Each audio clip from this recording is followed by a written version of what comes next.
In the 1990s, music was everywhere. Record stores filled every mall, shelves stacked with shiny CDs in their plastic cases. Radio stations controlled what songs became hits, and record labels held the keys to stardom. The business was booming, billions of dollars in sales each year. If you wanted the latest single, you bought the entire album. If you wanted to hear something new, you waited for the radio to spin it.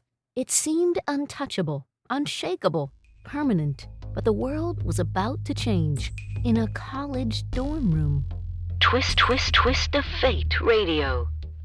Our story begins with two friends from high school, Sean Fanning, a quiet, hoodie-wearing computer whiz, and Sean Parker, a fast-talking hustler who had a knack for seeing opportunities. By the late 90s, they were watching something strange happen on the internet. A new file format called the MP3 was making the rounds. For the first time, a whole song could be shrunk into a small, shareable file. But actually finding music online was a nightmare. Broken links, sketchy websites, endless searching. Sean Fanning thought there had to be a better way. In 1999, from his Northeastern University dorm, he began building a program that would let people connect their computers directly. No middleman, no broken websites. Just type in a song title and instantly see who else had it. Downloading music would become as easy as checking email. He gave it a name, borrowed from his childhood nickname, inspired by his stubbornly messy hair,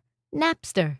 At first, it spread like wildfire across college campuses. Students who had been burning mix CDs suddenly had access to entire music catalogs for free. But it didn't stop at the dorms. Within a year, Napster had more than 80 million users worldwide. And with that, the music world was flipped upside down. Fans were thrilled. They could find rare bootlegs, unreleased demos, live performances, songs that had never been available in stores. For many, it felt like freedom. For record labels, it felt like theft.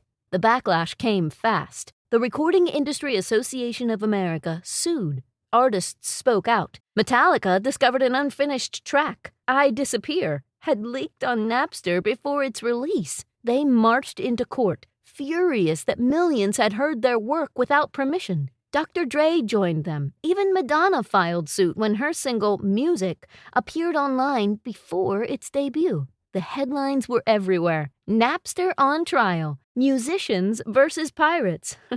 The end of music as we know it. Sean Fanning, still barely out of his teens, suddenly found himself testifying before Congress. What had started as a college project was now a national controversy. In 2001, the hammer dropped. A federal judge ordered Napster to block copyrighted music or shut down. Without a way to comply, Napster went dark. Just like that, the biggest music library in the world disappeared. But here's the twist of fate. Though Napster died, the world it created lived on. Fans had tasted the freedom of digital music, and there was no going back. Record sales never recovered.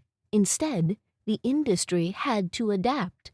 Apple launched iTunes in 2003, letting listeners buy songs legally for 99 cents each. Later came Spotify, Pandora, and Apple Music, streaming services that gave fans access to entire libraries for a small monthly fee. The model of music we know today? The idea that songs live in the cloud, not on CDs? That was all born from Napster's ashes. Even Napster's fiercest critics eventually embraced the new world. In 2012, Metallica put their entire catalog on Spotify. The very band that had once stood in court against Napster now relied on the system Napster made inevitable. A project that began in a messy dorm room, written by a kid in a hoodie, reshaped the music industry forever. This has been Twist of Fate Radio. I'm Angela Clark. Until next time, remember, sometimes the smallest choices lead to the biggest consequences. Want to explore more stories like this? Visit twistoffateradio.com. There you can read more details about this story and others like it. Plus, you can submit your own Twist of Fate story to be considered for a future episode. You never know what twist of fate is coming next.